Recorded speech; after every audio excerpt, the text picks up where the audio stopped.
Hey everyone, I hope you are having a wonderful day so far.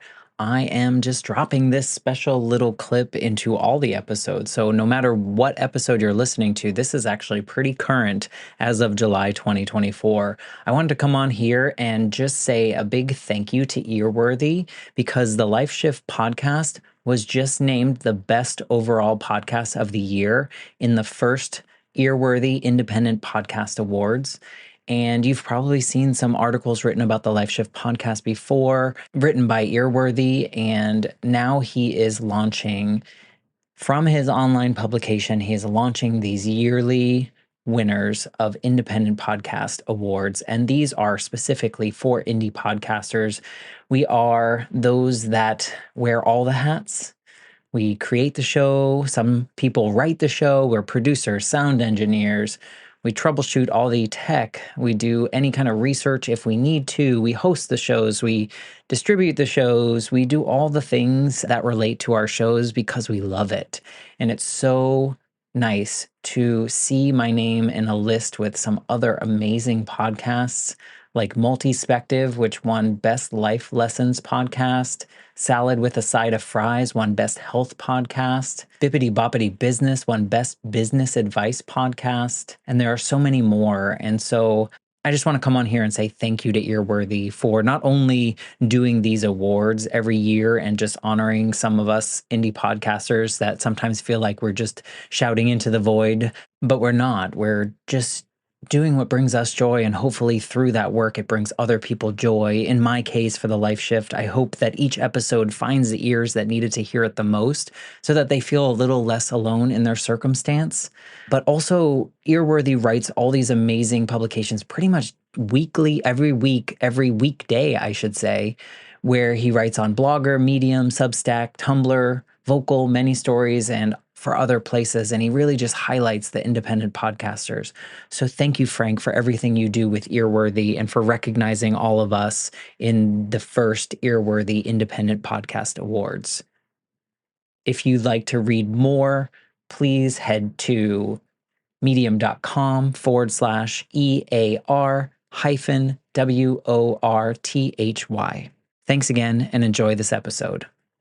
This is real. Like, life is real. It's not just some like game we can play where we can waste a bit of time. It was just like I felt like I woke up, because you really don't know how much time you have. And I felt like I had wasted so much time living in my head.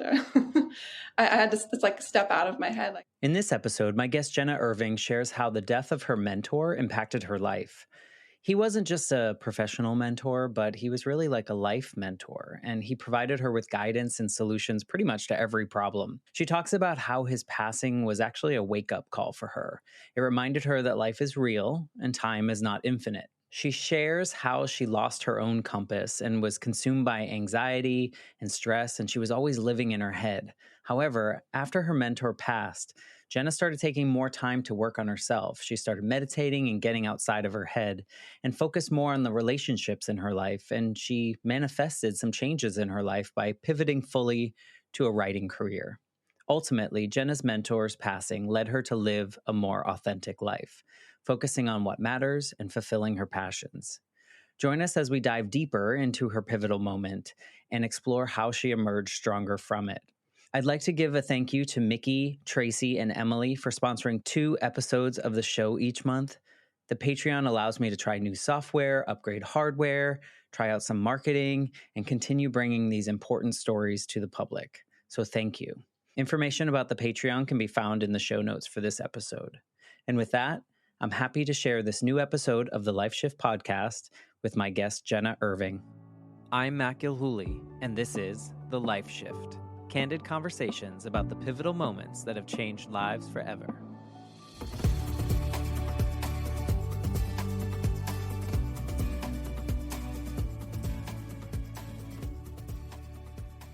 Hello, my friends. Welcome to the Life Shift podcast. I am here with a new connection, Jenna. Hey, Jenna. hey, thanks for having me, Matt. Thanks for being here. I know we've been talking about this for a while and trying to get together so that we can have this conversation. And I think I'm going to really relate to what you're going to share today. And I think it's important that people like you come on this show or any other show where you can share your story and your experience in it, and really just those human moments, because I don't think there's enough people out there having these conversations. And so I'm just so honored when people are like, yes, Matt, I will come on the show and I will share something with you. And so I appreciate you just being here and being willing to do it. Yeah, absolutely. I appreciate you thinking of me and having me on. And we before we started recording. This is possibly Jenna's first guest appearance on a podcast, even though she considered starting a podcast in the past. So I hope it's a good experience, and then you're ready to do your own and kind of make it as part of your business or whatever you choose to do. Yeah, I'm excited to be a guest today. Yes.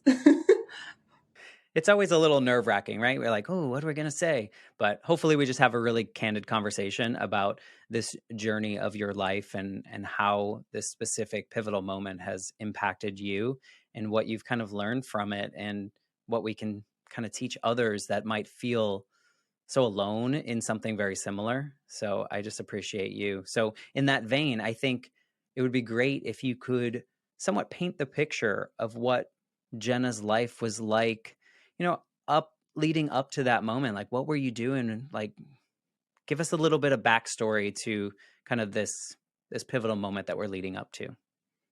Yeah, so I feel like my life is made up of so many shifts, but the shift we're going to talk about, just leading up to this one, I think I had, like so many people, gotten so consumed by life, just, the routine and running around and getting stuck in my head, to the point where I was just, I kind of lost my navigation a bit. I had finished my degree, which, as you know, when you're in academics, it's like all left brain, and you kind of lose that soul side of you where that self compass. You're so consumed by just life, working full time, and I'm a parent, it was just consuming, and moved not long before that, and just being consumed. So I just gotten to the point where I was, a bit regressed back to just living in anxiety and stress and catastrophizing in my head and trying to always prevent, any sort of conflict from occurring. So just really just that moment of being consumed, where we lose kind of our compass of being able to, where our thoughts are starting to think us rather than we're thinking them, kind of thing.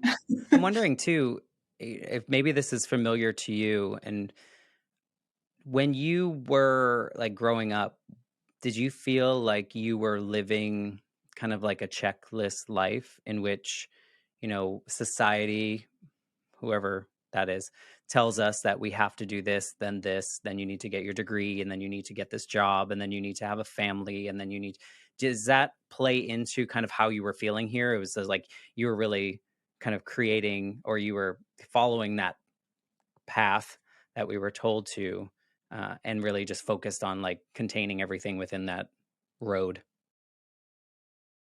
I think I had gotten into that. I think before honestly, I'd been a bit of a rebel about the conventional path. Like I did my first year of I did my first year of university, and though I loved it, as life-changing year in Chicago, at the end I was just like, I don't know what I'm supposed to do yet. So why would I go into debt for uncertainty? Like, so I did, and I traveled for a bit, eventually met my husband, and I think eventually we did try to do that. We tried to build, the American dream, and all of that, but it ended up just being like, the American stress, stress load. Which is, I think that's what Which it's is masked as.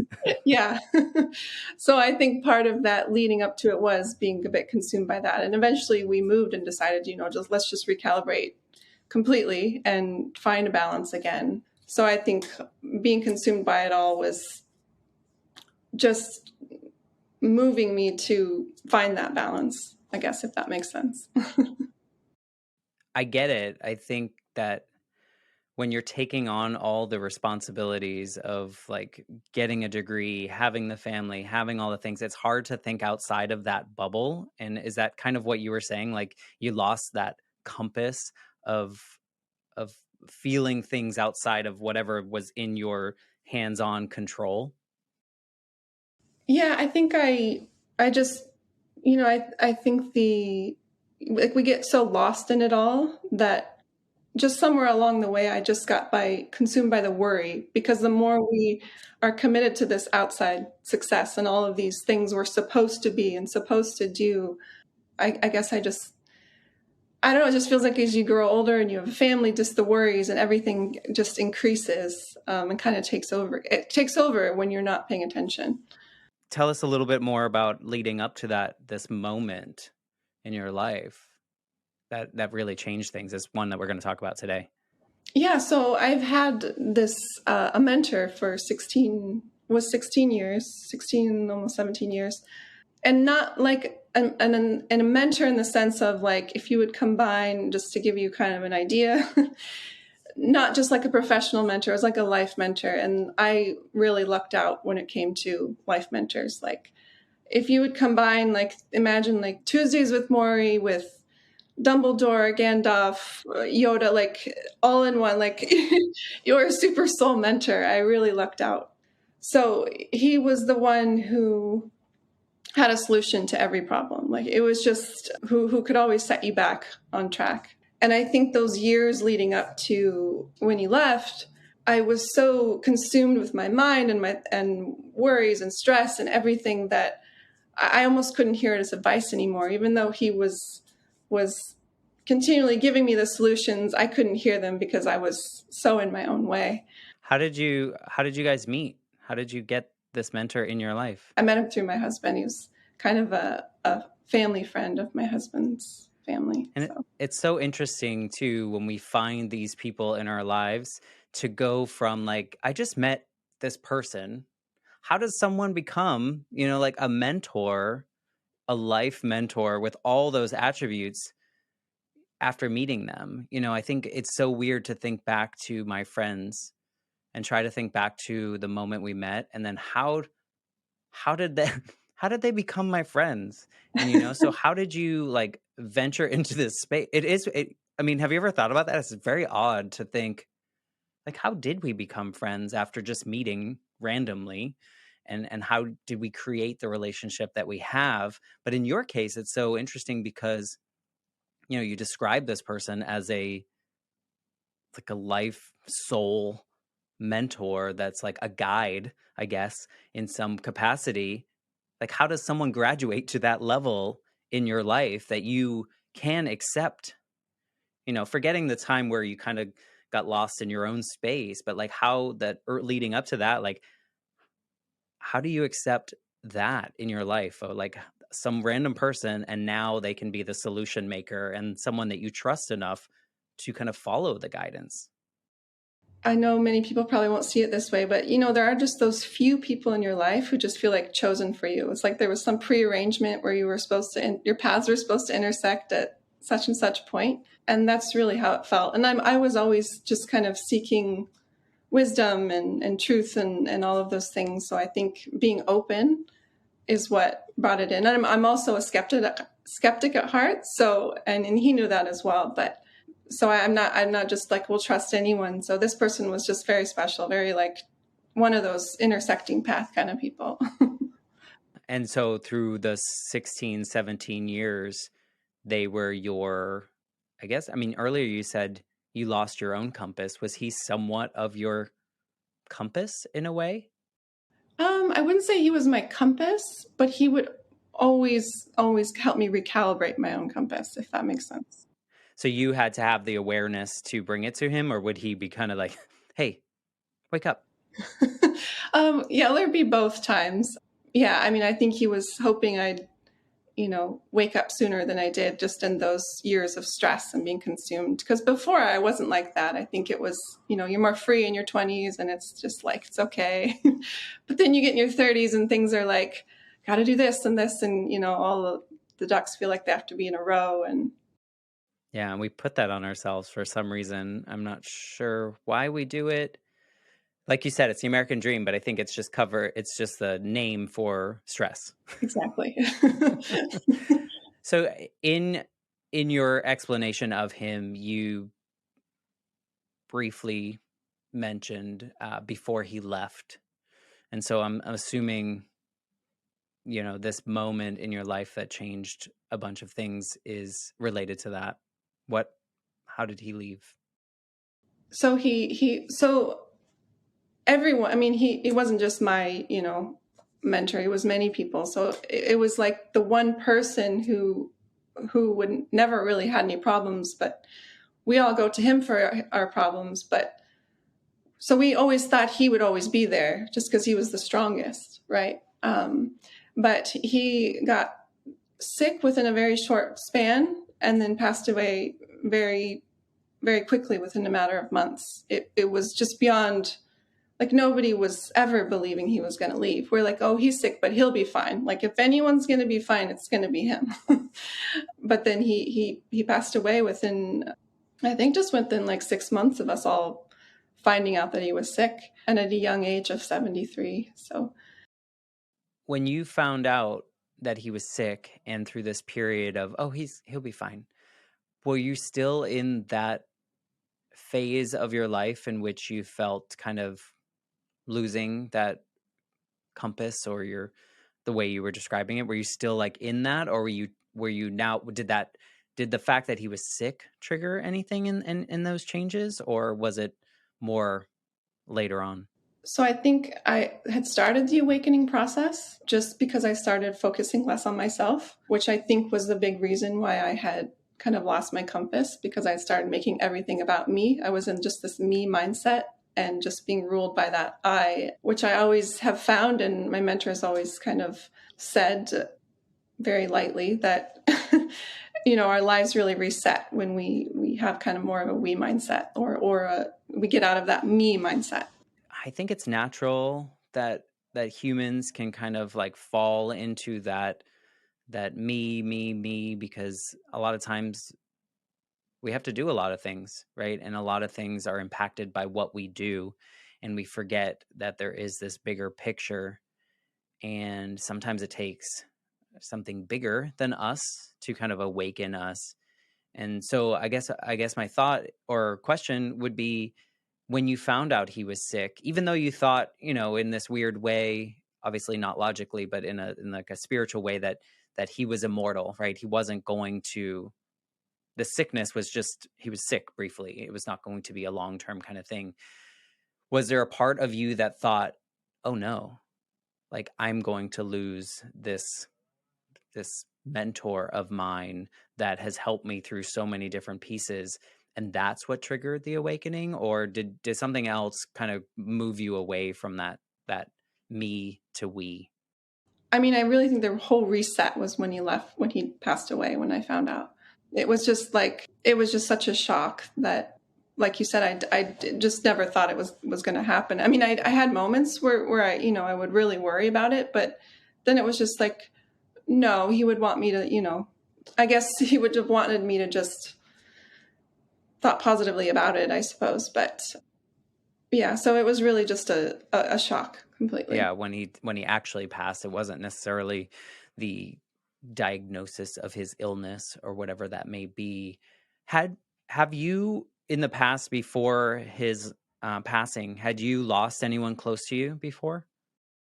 Yeah, people in my lives, but my life, this one, just because we were so close, it's just kind of that next level kind of loss. The reason I ask is I talk to a lot of people, not necessarily on this podcast, but people I know. And I always, it's probably because of my background, having my mom die when I was so young.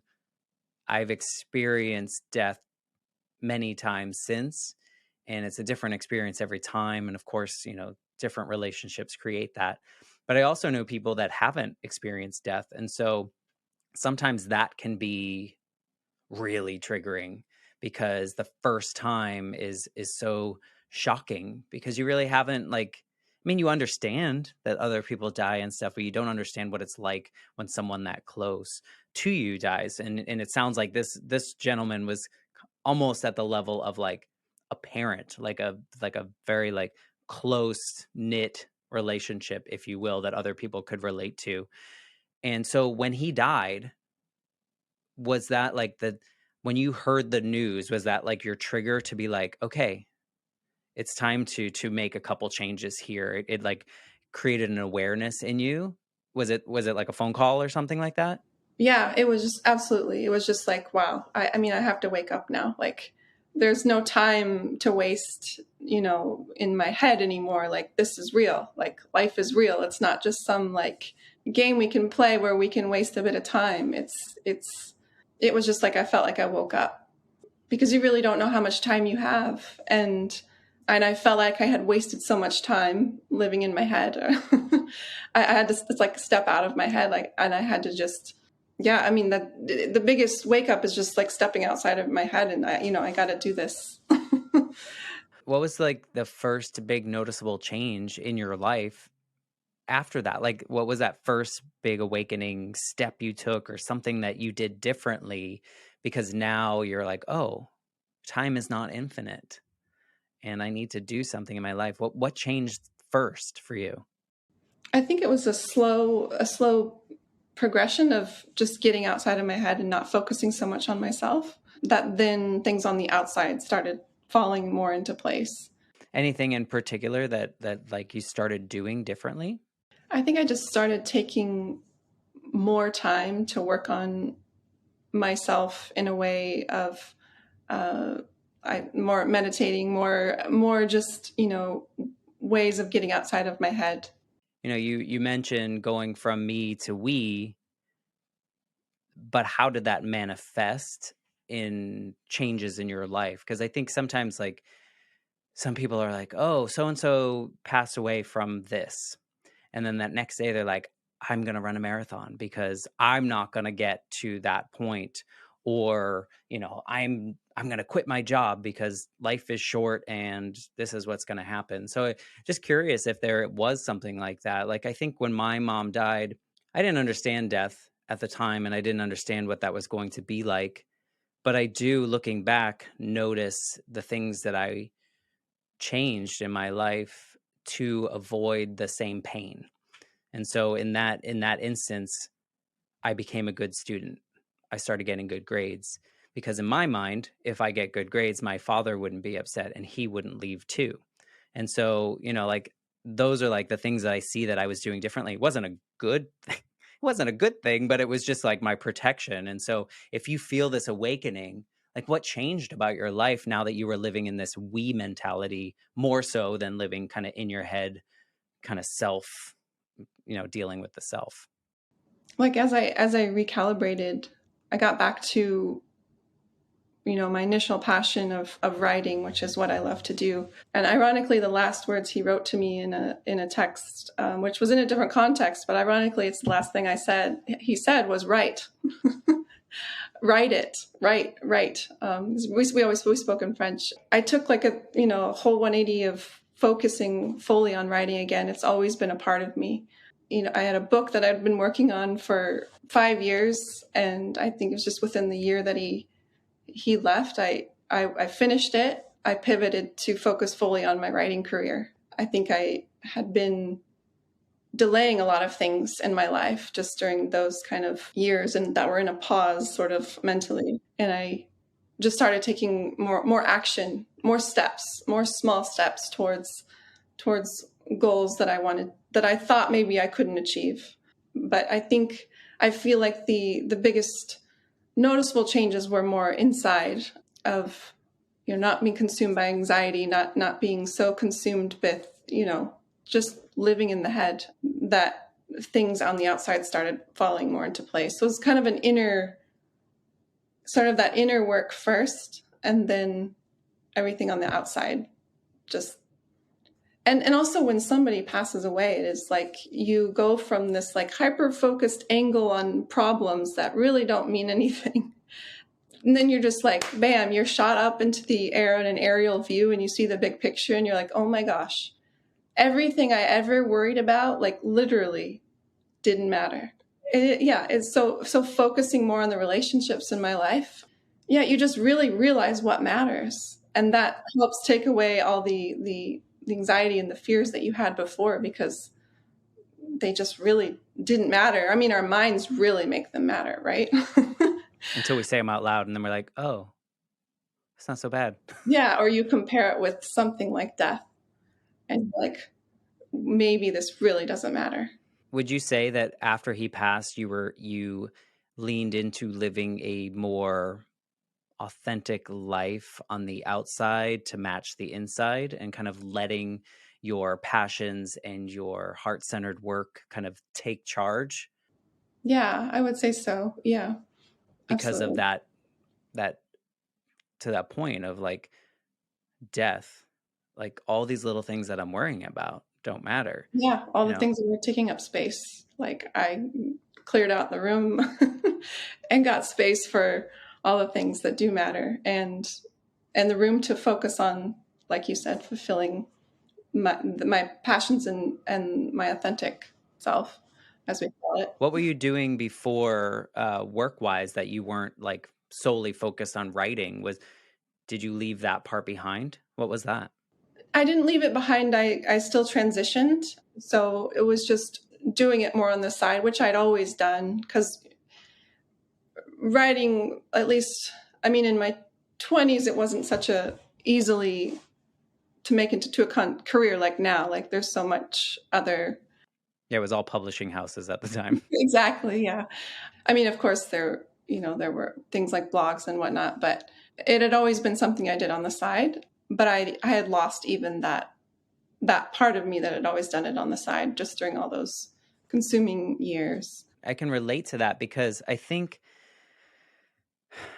a part of me, and then maybe I'm just projecting here, but part of me feels that these passion projects such as writing, podcasting, art, creative things that feed our souls and like make us feel alive, many of us have put those things to the side because we feel that other people expect us to be successful in whatever that we're doing. And if we do that and we aren't successful, there's a fear there that like my art and my passion is not going to like do the thing that everyone else can see as successful. And so I can relate to kind of getting lost in that, like that performative state of like, everyone needs to see me do this, so I can't do that. Do you feel like that's why you didn't finish your book until after he passed away? Yeah, I think part of it is just, well, and also we have this idea we can't make money from what we love doing, which is just like a limited belief, right? But yeah, I mean, another reason I finished the book was just I couldn't really write that ending until I had, fully made the 180 myself. Yeah, it's Do interesting. you think you knew that at the time when you had kind of paused not finishing the book? Do you think you knew you needed that change? Or was it just like it just felt unfinished and so you just never finished it until you had that experience? Like, did you know? Probably subconsciously I knew, but I didn't have the ending. Like I just couldn't write it until, but then once I, gone through that shift, it so easily came out.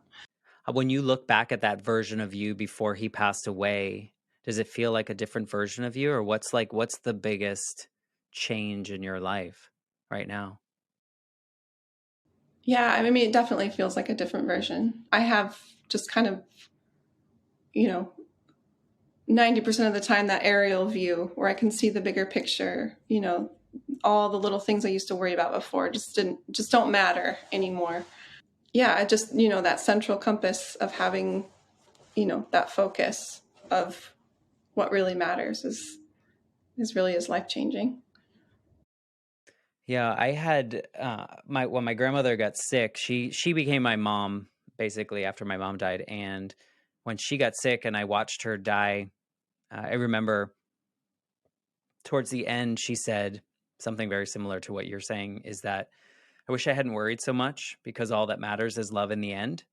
And me having, spent a lot of time trying to grieve my mom unsuccessfully for so long and then finally did, but having the ability to watch, to be with my grandmother as she was passing away, I feel the same way that you did, in the sense that none of this other stuff matters. Like, why am I working so hard in these areas that don't bring me joy, that I don't care about, to make other people money when I should be leaning into the things that I enjoy doing and want to do, because I just watched this person die and they like told me to stop worrying about the things that don't matter. And then I just leaned into everything and tried to just do the things that serve me and not what might impress someone on the outside, which was my MO for so long because I was protecting myself.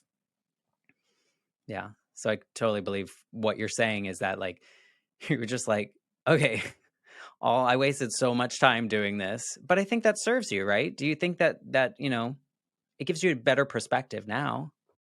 Yeah, absolutely. I mean, we need that shift so that we can see the contrast. Absolutely. And for so long, my mentor had told me, like, whatever you do, just think positively.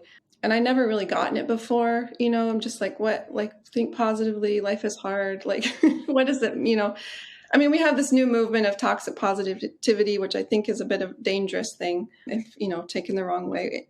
And what he meant by think positively is like, yes, you can be sad. You can, feel whatever you need to. You can feel sad, but like, don't go into despair, or you can be, angry about something, but don't go into the thoughts that, start labeling things as just kind of those destructive mental habits that happen when we go through things.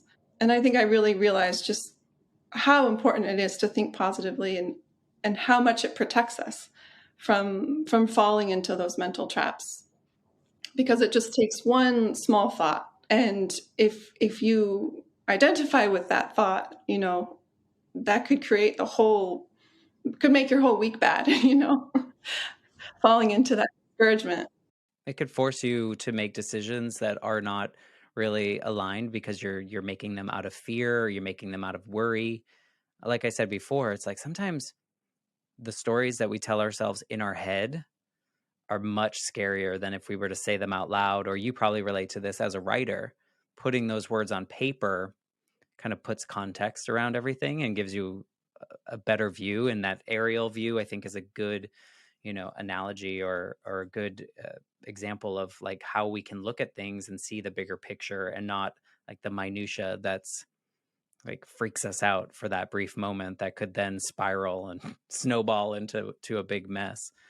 Was the think positively the one that stands out the most of the like the best long-term advice that he gave you, or is there something else that he shared that you kind of use as a mantra?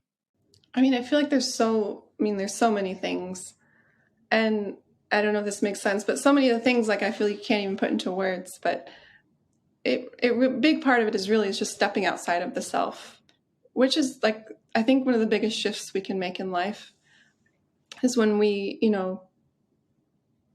start living a life in serving rather than in giving, rather than always thinking what we're going to get and what we're going to receive and what might happen to us and what might happen, like all of these things, me, everything, me, like all of our thoughts start with the word I. And one of the biggest shifts we make is when we step outside and like we see the world as really big, and we all live together here, and finding ways we can serve, I think is just huge. That just once we start living that life of giving and serving, it takes us outside of the I, and it's a huge antidote to all the anxiety that we feel. I feel. Stepping outside of yourself, were you that way before that cloudy period, or is this a new thing post your mentor passing? Yeah, I think I had degrees of it, but not near to the extent that I do. I mean, I was still like in my 20s and somewhat immature thinking. So I don't think so. I was at to the degree that I woke when he left. And how you feel now. The reason I ask that is I wonder if there is something that we could share with others that could help them step outside of themselves. And if not, do we think that someone needs an unfortunate event that would trigger this? I mean, I like the idea of people being able to live. I mean, learn through. through joy rather than pain. I want to believe it's possible. And maybe that's what these stories and what you do can helps people to learn these things before we have to experience them. I mean, I think that's, that's a part of the gift of storytelling, right? That we learn these lessons through stories. That's the hope, right? That we don't have to make our own mistakes. We can just learn from people that have already done it, unfortunately, in a fortunate way. I think if we're open, if we're open and to kind of receiving the lessons behind these stories, yeah. It's, I asked that question because I think I'm jaded. I think I think I had to go through all of that in my life. Losing my mom, watching my grandmother die, spending years and years and years what quote unquote failing at my grief journey. I think I had to do all that in order to be the person that I am today, in order to sit down with hopefully hundreds of people and hear their stories and find connections within them and understanding within them. But I don't think if I hadn't gone through it myself, and this is the jaded part, I don't know if I would be here. Do you do you I know you said you have to hope that you can learn through joy. So I would assume that you're not quite as jaded as I am, but Yeah, I think I probably had to go through it as well. I think we all have kind of long roads we can take and shorter roads. I think there's always these things in life that kind of push us, like, to try to break these patterns in our life, but we either listen or we don't, or we wait until the big event that we have to, not that life is doing this to us, but along the way, I think we're given these sort of pushes to break those patterns. But if we don't listen, it might take the big event. well, and it's also to your point, you mentioned, all along your mentor had been telling you to think positively, but it didn't really quote unquote click until a certain point, right? And so I've talked to other people where it's like the right words at the right time change so many things, but those same words at a different time could just be extra noise. Yeah, right. And I mean, and it sounds so cliche to think, think positively. I think it annoys a lot of people these days. Look at the bright side. I know it's more about how we react to things that happen. It doesn't mean we don't feel things, of course. It means how do we process them, because we also easily go into despair when things happen or get discouraged, but when we don't have to. I think what made the big difference of that think positively, I mean, it sounds just like such empty words, but really it's not. I think what I saw, when he left was all the things I created by not thinking positively. All the things I opened in my life with negativity and thoughts and not listening to that advice. Because behind those words is actually like so much. You're really protecting yourself when you're thinking positively because of what you open when you think negatively. Right. Yeah. Like long-term protection in a sense. Yeah. And I think you're right. I think people kind of sometimes think positively as like this, oh, well, duh. But, like at the same time, you have to like live and breathe that. And it's not an in the moment thing, but it's more of a long term kind of analysis of a moment of the positive side of this and how I can avoid going down the really steep hill that is so easily tripped and fall down.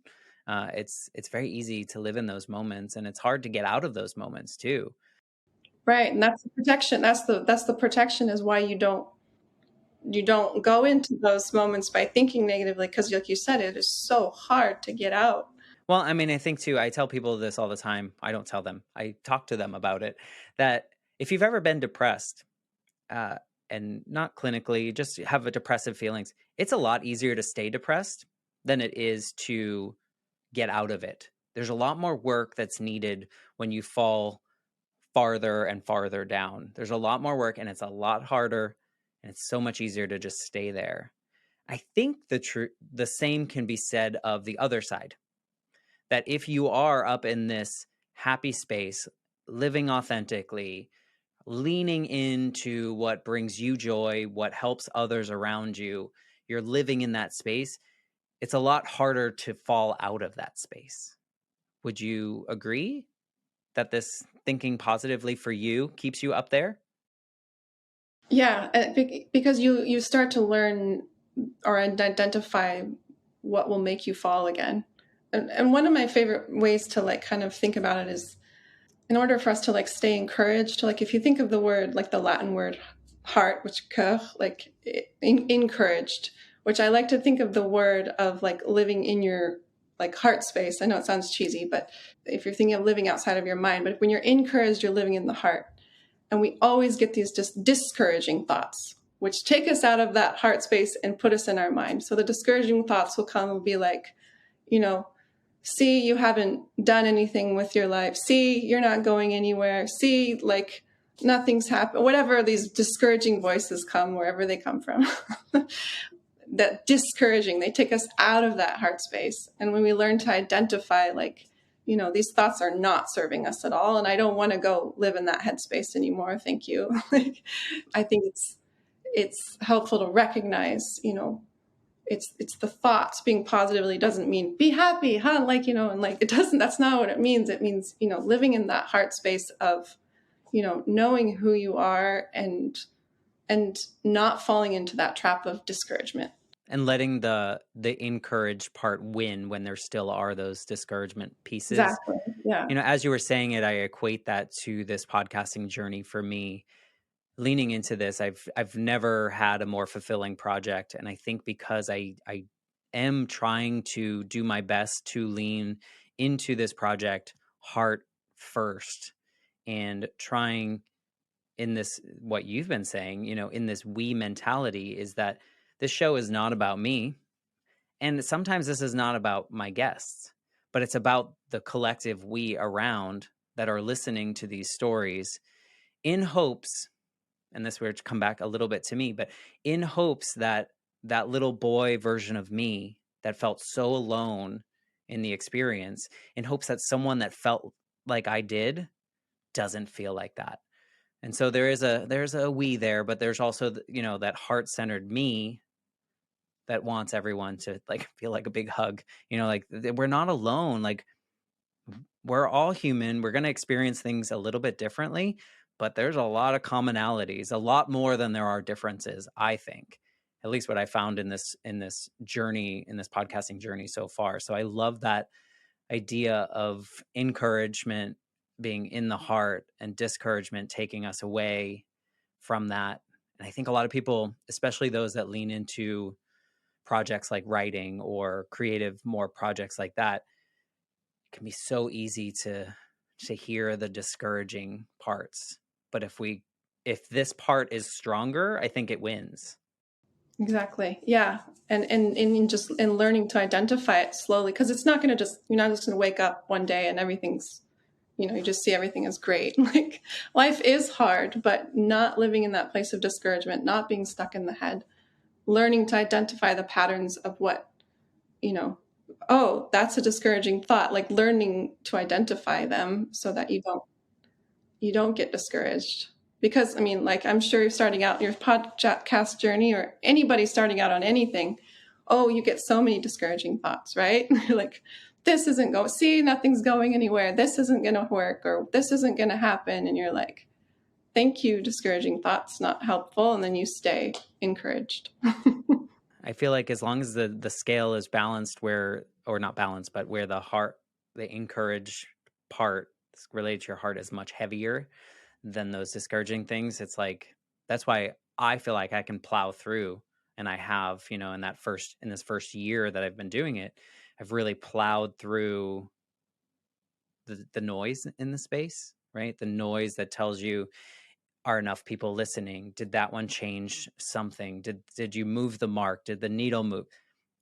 I truly feel that not much of that matters, because I still feel like we're serving the heart, the collective heart of this journey. I'm curious how you feel your writing has changed now that you're post losing your mentor and kind of awakening to this new version of you? Has your writing changed? Yeah, I think I found my true voice again, which I think, everybody writes, but once you find your true voice, that's when things starts rolling. Like, so yeah, I mean, when you're living in that encouraged space and when you've built it strong, like you've just said, you know who you are and you find your voice and you can put that in everything that you do. And that's that's when change happens. That's when impact occurs. And you're feeling good about this switch into writing and creating this new space for you, right? You said you're doing this full time? Yeah, I just started, yeah, full time. And yeah, I mean, it has its challenges for sure. But Heart-centered. yeah, heart centered. But yeah, it's my passion. It's what I've dreamed of since I was a kid. So it feels truer than, anything I'm meant to do. Do you feel more alive doing this in this Oh, yeah, version of you? absolutely. Yeah, absolutely. And I think that's a product of all those years that you had with your mentor, and then kind of like where everything was like, oh, I'm taking all those things now. And these ones that didn't quite make sense at first, or I didn't listen to because I wasn't ready to listen to them, you're suddenly probably looking back on some of those moments going, okay, I This get is it what now. this is what he meant. Okay, yeah, like yeah, I feel like all of the lessons were like somewhere like activated when he left. Like I mean, it's interesting, the biggest lesson he left me was leaving, ironically, which I guess is what it took, which is yeah. It's sad, and it's also unfortunately part of life is the end of it. But it's not an end, because in some sense, your mentor is at least living on in you, if not all the other people that he left a mark on. Exactly. What do you think he would say to you now, that if he could see you doing what you're doing in the life that you're leading now? It's hard to sum it up. Just live in joy. Just live in joy and just know everything will always work out no matter what. He'd probably be super happy that you're out of the cloud that you were in, and that you're doing the things that matter. He might be upset that you don't need him as much anymore, right? Because you're living in some of in some of those moments. I always find it interesting asking the guests if you could go back to that version of you that was kind of feeling very lost and very focused on yourself because you were probably protecting yourself from something. But if you could go back with this, how you feel now, is there anything you could say to her that would help her out of it sooner? I mean, as simple as it sounds, like everything's going to be okay. Like you really don't need to worry about anything or stress about anything. Like, oh, it just doesn't matter. It's all good. Like, it's all good. Like, even the bad stuff, it's going to be converted into something good anyway. So just don't worry. And the irony there is that those versions of us probably wouldn't have listened, and we Yeah. would have catastrophized whatever was happening after that. I think it's important. I know some of this, or sharing some of this story is hard to think back on, and to realize the loss and the big part of it. But what I think people will get from your conversation or your story is that there are ways that we can get lost, but there are certainly ways to find ourselves again. And it doesn't have to take something tragic. Just as silly as you say it sounds, think positively. Not everything's happy and rosy and wonderful, but that you're not falling into despair. And so I think that that is the big takeaway, is that sometimes we're going to get lost, but we got to find our way back to the collective community and helping others and doing the things that serve us, because by doing the things that serve our heart, we're helping others. I think, just what you're doing by writing, you're helping others. What this podcast is hopefully doing is helping others. But it feels so good, and I'm sure the writing feels so good. So I just appreciate you coming on and digging a little deeper into some of these moments. Thank you for being a part of this. Yeah, thank you. Thank you for letting me share. And if people want to see like the book, can you tell us a little bit about what your book is? I know it's out now, and people can check it Yeah, out. it's a bit of a unique one. It's called The Great Myopia, and it's a kind of a quest. It's actually an epic poem, kind of a I'm a bit 12th century in my soul.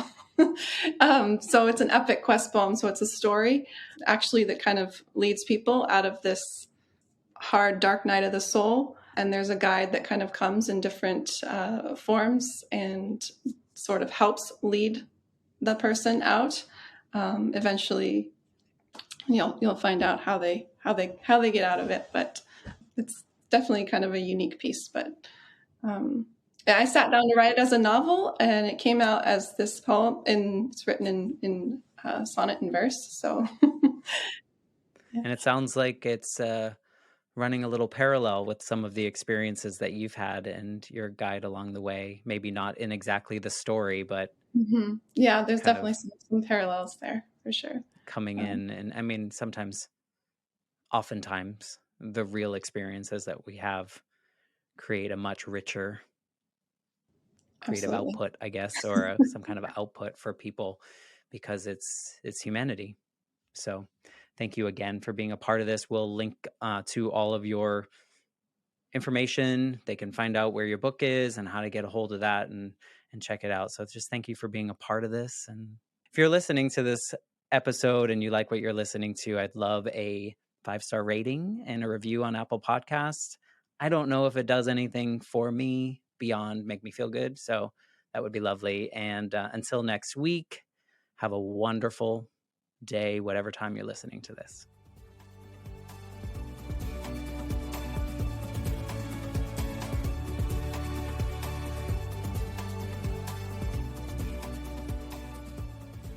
For more information, please visit www.thelifeshiftpodcast.com.